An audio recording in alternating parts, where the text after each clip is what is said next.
مصر کے شہر اسکندریہ میں ایک درزی رہتا تھا، نام تھا عبید اللہ۔ اس کی دکان میں بہت سے کاریگر کام کرتے تھے، ان میں سعود نامی ایک نوجوان بھی تھا، لمبا تلنگا، بے حد خوبصورت، محنتی اور فرما بردار۔ پتہ نہیں اس کے ماں باپ کون تھے، عبید اللہ نے اسے بچپن سے پالا تھا اور اپنی اولاد کی طرح چاہتا تھا۔ سعود میں بہت سی اچھائیاں تھیں مگر ایک برائی بھی تھی، اسے اپنی خوبصورتی پر بڑا گھمنڈ تھا۔ اس کے دل میں یہ بات بیٹھ گئی تھی کہ وہ کسی بادشاہ کا بیٹا ہے، بس سوتے جاگتے یہی سپنے دیکھا کرتا۔ ایک دن مصر کے بادشاہ کا وزیر اسکندریہ آیا۔ عبید اللہ بڑا نامی درزی تھا، بڑے بڑے امیر اور سرکاری افسر اس سے کپڑے سلواتے تھے۔ وزیر نے اسے محل میں بلوایا اور کہا، ہمارے چوکے کا دامن تھوڑا سا پھٹ گیا ہے، اس طرح رفو کرنا کہ کوئی پہچان نہ سکے۔ عبید اللہ چوگا لے کر دکان پر آیا اور سعود کو رفو کرنے کے لیے دے دیا، کیونکہ تمام کاریگروں میں وہی سب سے ہوشیار اور تجربہ کار تھا۔ دکان کی چابیاں سعود کے پاس رہتی تھیں، صبح کے وقت وہی دکان کھولتا اور شام کو وہی بند کرتا۔ اس دن شام کو جب سب کاریگر چلے گئے اور سعود دکان بند کرنے لگا تو اس کے دل میں ایک عجیب خواہش پیدا ہوئی۔ اس نے سوچا، چوگا پہن کر دیکھوں تو صحیح کیسا لگتا ہوں۔ اس نے کھونٹی سے چوگا اتارا اور پہن کر آئینے کے سامنے کھڑا ہو گیا۔ خوبصورت تو تھا ہی، چوگے نے حسن میں چار چاند لگا دیے۔ میں شہزادہ ہوں، میں سچ مچ شہزادہ ہوں، اس نے دل میں کہا۔ میرا باپ ضرور کوئی بادشاہ ہے، میں اسے تلاش کروں گا، چاہے وہ دنیا کے کسی کونے میں ہو۔ اس نے آڑے وقتوں کے لیے کچھ روپے بچا کر رکھے تھے، وہ جیب میں ڈالے اور راتوں رات اسکندریہ سے رخصت ہو گیا۔ وہ جس بستی سے گزرتا لوگ تعجب کرتے، سوچتے اتنا بڑا آدمی اور پیدل جا رہا ہے۔ سعود ڈاڑ گیا کہ لوگ اسے دیکھ کر حیرت کیوں کر رہے ہیں۔ اس نے اگلے گاؤں میں پہنچ کر ایک مریل سا گھوڑا خریدا اور اس پر سوار ہو کر آگے چل دیا۔ تھوڑے دور ہی گیا ہوگا کہ ایک گھڑ سوار ملا، 20-22 برس کی عمر، چندے آفتاب چندے ماہتاب۔ اس نے سعود کو بتایا کہ میرا نام عمر ہے اور میں مصر کے یوسف پاشا کا بھتیجا ہوں۔ سعود نے اسے کچھ ایسی باتیں بتائیں اور دونوں بہت جلدی گہرے دوست بن گئے۔ شام کو وہ ایک سرائے میں ٹھہر گئے، کھانا کھا کر سونے لیٹے تو عمر نے ایک عجیب بات بتائی۔ اس نے کہا، یوسف پاشا کا انتقال ہو چکا ہے، مرتے وقت اس نے مجھے بتایا تھا کہ تم میرے بھتیجے نہیں، ایک بادشاہ کے بیٹے ہو۔ تمہارے پیدا ہونے سے پہلے نجومیوں نے بادشاہ کو ہدایت کی تھی کہ اپنے بچے کو اس وقت تک نہ دیکھنا کہ جب تک وہ 22 برس کا نہ ہو جائے، اگر اس سے پہلے تم نے اسے دیکھ لیا تو وہ مر جائے گا۔ بادشاہ کو دکھ تو بہت ہوا مگر کرتا بھی کیا۔ یوسف پاشا اس کا بچپن کا دوست تھا، اس نے پیدا ہوتے ہی مجھے پاشا کے پاس بھیج دیا اور اسی نے مجھے پال پوس کر جوان کیا۔ پاشا نے مجھے میرے باپ کا نام کبھی نہیں بتایا، البتہ اس نے مرنے سے پہلے یہ کہا تھا کہ تم اس سال رمضان کی 4 تاریخ کو پورے 22 سال کے ہو جاؤ گے۔ اس دن تم السراج کے مقام پر جانا، جو اسکندریہ سے 4 دن کی دوری پر ہے۔ وہاں کے لوگ تمہارا انتظار کر رہے ہوں گے، انہیں تم یہ خنجر دکھانا اور کہنا میں ہی وہ شخص ہوں جس کی آپ کو تلاش ہے۔ وہ لوگ تمہیں بادشاہ کے پاس لے جائیں گے۔ وہ خنجر کہاں ہے؟ سعود نے جلدی سے پوچھا۔ یہ رہا میری پیٹی میں۔ عمر نے اسے خنجر دکھایا۔ یہ عجیب و غریب کہانی سن کر سعود کے دل میں حسد کی آگ بھڑک اٹھی۔ اس نے سوچا، کاش میں اس کی جگہ ہوتا، اب یہ تو کچھ دن بعد ایک سلطنت کا وارث بن جائے گا اور میں یوں ہی جوتیاں چٹکھاتا پھروں گا۔ اس نے عمر کی طرف دیکھا جو بے خبر پڑا سو رہا تھا۔ یکایک اس کے دل میں ایک خطرناک خیال آیا۔ وہ چپکے سے اٹھا، عمر کی پیٹی سے خنجر نکالا، اس کے گھوڑے پر سوار ہو کر ہوا ہو گیا۔ اس دن رمضان کی 1 تاریخ تھی اور سعود کو 4 تاریخ تک السراج پہنچنا تھا، لیکن وہ عمر کے تیز رفتار گھوڑے پر 2 ہی دن میں پہنچ گیا۔ یہاں چاروں طرف چھوٹی چھوٹی پہاڑیاں تھیں اور درمیان میں ایک میدان تھا جس میں کہیں کہیں اکا دکا کھجور کے درخت کھڑے تھے۔ اس نے ایک درخت کے نیچے گھوڑا باندھا اور پیر پسار کر سو گیا۔ دوسرے دن دوپہر کے وقت گھوڑوں کی ٹاپوں کی آواز آئی۔ سعود ہڑبڑا کر اٹھ بیٹھا اور ادھر ادھر دیکھنے لگا۔ کچھ دیر بعد 10-12 گھڑ سوار میدان میں آئے اور ایک درخت کے پاس ٹھہر گئے۔ ان میں ایک ادھیڑ عمر کا آدمی تھا جس کی پگڑی میں ایک بہت بڑا لال جگمگا رہا تھا۔ وہ سب سے آگے تھا اور باقی لوگ اس کے پیچھے ادب سے ہاتھ باندھے کھڑے تھے۔ سعود نے سوچا یہی بادشاہ ہے۔ وہ دوڑتا ہوا اس کے قریب گیا، جھک کر 3 دفعہ سلام کیا اور بولا، میں ہی وہ شخص ہوں جس کی آپ کو تلاش ہے، یہ میرا خنجر ہے۔ بادشاہ نے خنجر دیکھا اور پھر دونوں ہاتھ پھیلا کر سعود کو اپنے سینے سے چمٹا لیا۔ عین اسی وقت کسی شخص کی دور سے آواز آئی، ٹھہرو ٹھہرو۔ سعود نے سر اٹھا کر دیکھا تو اس کے پیروں تلے سے زمین نکل گئی۔ عمر اس کے مریل گھوڑے پر سوار ان کی طرف آ رہا تھا۔ یہ شخص مکار ہے، دھوکے باز ہے، وہ چیخ کر بولا، اصلی شہزادہ میں ہوں۔ لوگ حیرت سے آنکھیں پھاڑے، کبھی عمر کو دیکھتے اور کبھی سعود کو۔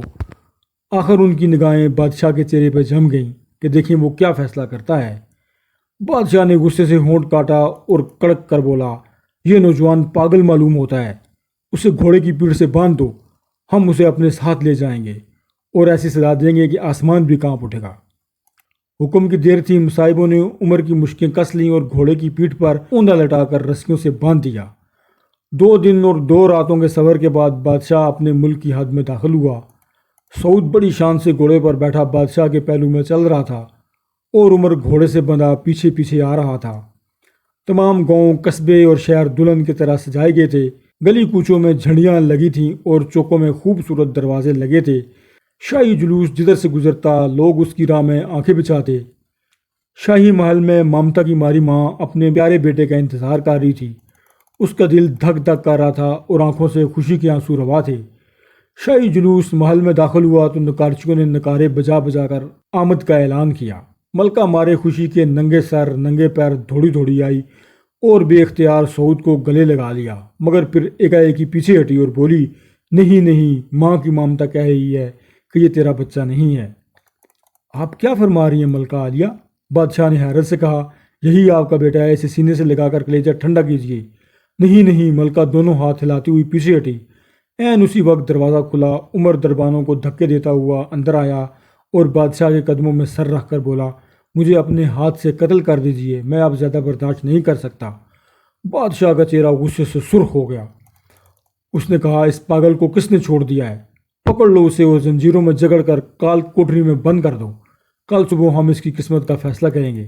ٹھہریے، ملکہ آگے بڑھ کر بولی، میں نے اس نوجوان کو پہلی دفعہ دیکھا ہے، مگر پتہ نہیں کیوں میرا دل اس کی طرف کھنچا جا رہا ہے۔ میری ممتا کہہ رہی ہے کہ یہی میرا بیٹا ہے۔ یہ کس طرح ہو سکتا ہے؟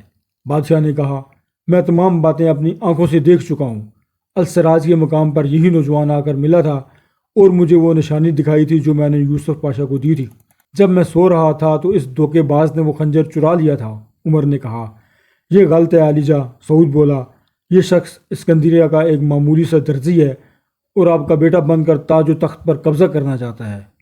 اوہ، بادشاہ سر پکڑ کر بولا، سمجھ میں نہیں آتا کہ کیا کروں۔ حضور، یوسف پاشا ہی سے کیوں نہ معلوم کر لیتے؟ ملکہ نے کہا، وہ مر چکا ہے۔ بادشاہ نے جواب دیا۔ ہمیں جلد بازی نہیں کرنی چاہیے، ملکہ بولی، میرا دل کہہ رہا ہے کہ یہ نوجوان ہی میرا بیٹا ہے، پھر بھی میں چاہتی ہوں کہ اس بات کا آپ کو پورا ثبوت مہیا کروں۔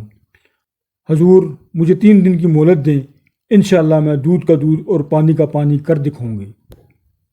ملکہ نے زندان خانے میں آ کر اپنی تمام لونڈیوں اور باندیوں سے مشورہ کیا۔ کسی نے کچھ رائے دی تو کسی نے کچھ۔ ملکہ کی ایک منہ جڑی باندی مہلکہ بہت عقل مند اور ہوشیار تھی۔ اس نے ہاتھ باندھ کر کہا، ملکہ عالیہ، اجازت دیں تو بندی کچھ عرض کرے۔ اجازت ہے، ملکہ نے کہا۔ حضور، ان نوجوانوں کی گفتگو سے میں نے یہ نتیجہ نکالا ہے کہ ان میں سے ایک شہزادہ ہے اور دوسرا درزی، لیکن ہم یہ کیسے ثابت کریں گے؟ میرے ذہن میں ایک ترکیب آئی ہے، تنہائی میں عرض کروں گی۔ تخلیہ، ملکہ نے تالی بجا کر کہا۔ لونڈیوں اور باندیوں نے جھک کر 3 دفعہ سلام کیا اور الٹے قدموں باہر نکل گئیں۔ اب کہو وہ کیا ترکیب ہے؟ ملکہ نے بڑے شوق سے پوچھا۔ مہلکہ نے ملکہ کے کان سے منہ لگا دیا اور پھر دیر تک دونوں خسر پھسر کرتی رہیں۔ تیسرے دن شام کو بادشاہ نے دربار لگایا۔ دونوں نوجوان اس کے سامنے پیش کیے گئے۔ ملکہ عالیہ ثابت کریں کہ ان میں سے کون سچا ہے اور کون جھوٹا۔ بادشاہ نے کہا، عالیجا۔ ملکہ بولی، ان دونوں کو کپڑا، کینچی اور سوئی دھاگا دے کر الگ الگ بند کر دیا جائے۔ یہ 2 دن کے اندر اندر ایک خوبصورت سی پوشاک سیئیں گے۔ جس پوشاک کی کاٹ اور سلائی بے عیب ہوگی وہی شہزادہ ہوگا۔ امتحان کچھ عجیب سا تھا۔ بادشاہ پہلے تو ہچکچایا مگر پھر راضی ہو گیا۔ دونوں نوجوانوں کو کپڑا، کینچی اور سوئی دھاگا دے کر الگ الگ بند کر دیا گیا۔ 2 دن بعد پھر دربار لگا، تمام وزیر اور امیر جمع ہوئے۔ سعود کی آنکھیں خوشی سے چمک رہی تھیں، مگر عمر کا منہ لٹکا ہوا تھا۔ سعود نے آگے بڑھ کر پہلے اپنی پوشاک پیش کی۔ بادشاہ خوشی سے اچھل پڑا اور بولا، واہ واہ، سبحان اللہ، کس استادی سے سی ہے، کمال کی حد کر دی، ہمارے شاہی درزی بھی اتنی خوبصورت اور بے عیب پوشاک نہیں سی سکتے۔ ملکہ نے مسکرا کر عمر کی طرف دیکھا اور بڑی محبت سے بولی، نوجوان، اب تم اپنا کارنامہ دکھاؤ۔ عمر نے بن سلا کپڑا فرش پر پٹک دیا اور بولا، حضور، یوسف پاشا نے مجھے شہ سواری سکھائی تھی، میں نے تلوار اور تیر چلانا سیکھا تھا، مجھے معلوم نہیں کہ کپڑا کیسے کاٹتے ہیں اور پوشاک کس طرح سی جاتی ہے۔ ملکہ جلدی سے اٹھی اور عمر سے لپٹ گئی۔ تو میرا بیٹا ہے، تو ہی میرا بیٹا ہے جہاں پناہ۔ اب بھی آپ نہیں سمجھے کہ شہزادہ کون ہے اور درزی کون؟